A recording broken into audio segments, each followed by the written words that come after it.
Hello mga kalakwatsera. Ngayong araw na to ay Friday.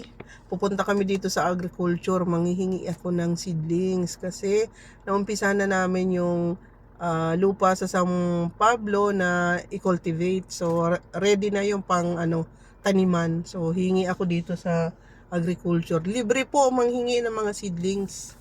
Baka gusto niyo magtanim kahit sa mga paso-paso lang para malibre ang ating mga gulay. Sa mahal ng bilihin ngayon, ako, dapat tayo rin mag-ano na tayo, magtanim na rin kahit sa mga pasok-pasok lang. O sige, babay muna, punta muna ako dyan sa agriculture. Tao po. Hello po.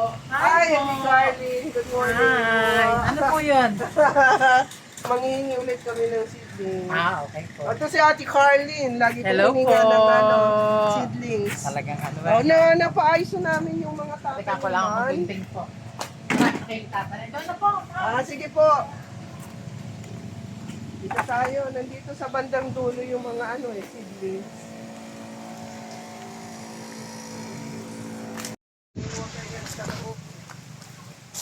Ito lettuce to. Hydroponic to. Meron po kayong siling pang sigang? Ay, wala pa po, ma'am. Ayun yung sili nila, oh. Anong tawag dyan na sili? Siling. Ano ba yan? Hindi po. Ay, ano po ito? Ang palaya. Ay, pwede rin ba? Kaya hindi lang tayo pinita. Ay, buto po yan. Buto? Opo. Talong. Kahit kamatis na lang po. Kamatis. Kamatis saka sili po. Kamatis. Opo. Sana kung may ampalaya din po.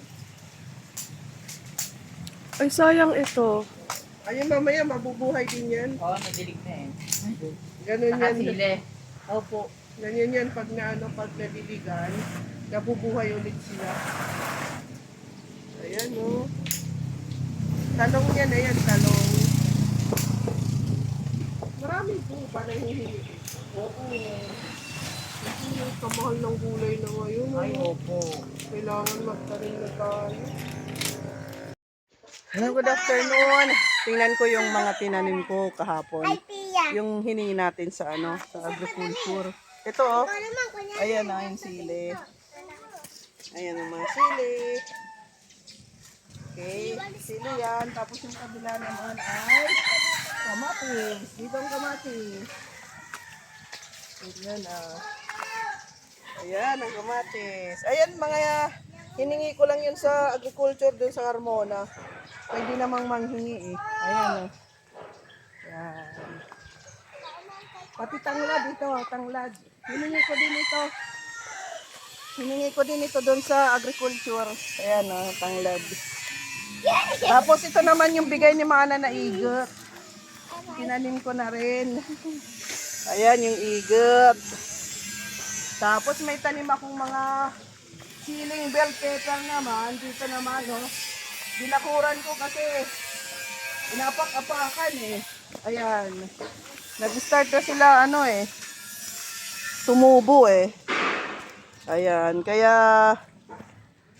hinarangan ko. Tapos naman dito, nagtanim din ako ng mga bulaklak.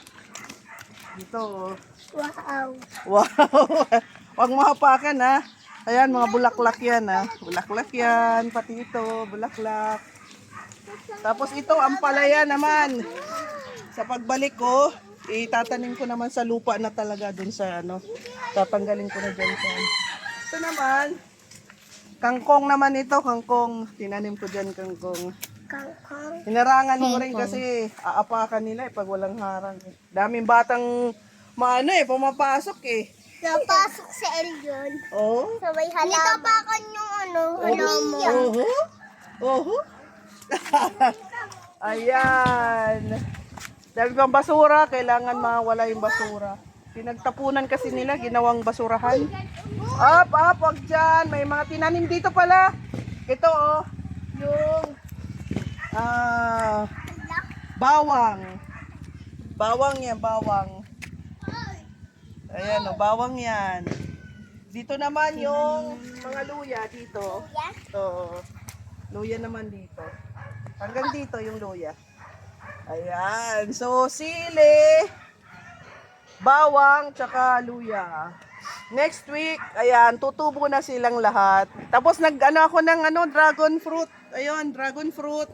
At saka, talong. May tanim ako dyan, talong. At saka, dragon fruit. Ayan. Ay, wag dyan kasi tinaniman na yan eh. Sige. Sa sunod ulit. Next week, bye-bye muna.